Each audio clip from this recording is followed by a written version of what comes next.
Praise the lord. ఈరోజు వాక్యము August నెల 20వ తారీఖు 2025. కీర్తన గ్రంథము 52వ అధ్యాయము 9వ వచనము. నీవు దాన్ని నెరవేర్చితివి గనుక నేను నిత్యము నిన్ను స్తుతించెదను. నీ నామము నీ భక్తుల దృష్టికి ఉత్తమమైనది. నేను దాన్ని స్మరించి కనిపెట్టుచున్నాను. క్రీస్తునందు ప్రియమైన సహోదర సహోదరిలారా, మన దేవుడు గొప్పవాడు మరియు అద్భుతమైన వాడు. ఆయన మన ప్రతి ఒక్కరి జీవితంలో చాలా అద్భుతాలు చేశారు, చేస్తున్నారు, ఇక ముందు కూడా చేస్తారు. క్రీస్తు ప్రభువును స్వంత రక్షకునిగా అంగీకరించిన వారెవ్వరూ కూడా, క్రీస్తు ప్రేమను అంగీకరించిన వారెవ్వరు కూడా క్రీస్తు గురించి మరి ఏదో ఒక సాక్ష్యాన్ని కలిగి ఉంటారు. అంటే ఖచ్చితంగా ఆయన అద్భుత క్రియలను అనుభవించే ఉంటారు. ఆయన గతంలో చేసినట్లే ఇక ముందు కూడా చేస్తారు.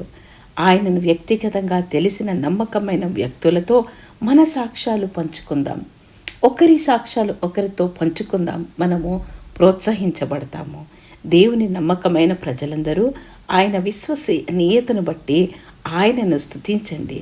కలిసి ఆయనను ఆరాధిద్దాం. ఆయన ఒక్కసారి మాట ఇస్తే నెరవేర్చే దేవుడు. ఆయనను స్తుతిద్దాం, ఆయనను ఆరాధిస్తాం.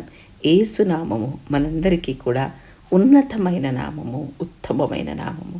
సమస్త ఘనత మహిమ ప్రభావములో అన్నీ ఆయనకే చెందుతాయి. ప్రార్థిద్దామా? ప్రియమైన యేసయ్య, మేము మిమ్మల్ని నమ్ముకుని ఎంతో బాగుపడినాం తండ్రి. మీ యొక్క నామమును ఎరిగిన ప్రతి ఒక్కరికి మీరు ఇచ్చిన గొప్ప సాక్ష్యములను బట్టి వందనాలు నాయన.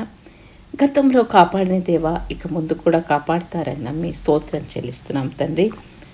ఎవరైతే ఏ ప్రార్థనలు మీరు వినాలని కోరుకుంటున్నారో, ప్రార్థిస్తున్నారో, వారి ప్రార్థనలన్నీ అంగీకరించి మీ యొక్క ఆశ్చర్య కార్యములను, అద్భుత కార్యములను మా ఎడల కనుపరచమని యేసు ప్రభు నామములో ప్రార్థించి పొంది ఉన్నామని నమ్ముచున్నాము తండ్రి.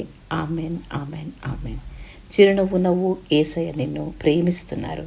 దేవుడు మిమ్మల్ని దీవించునుగాక.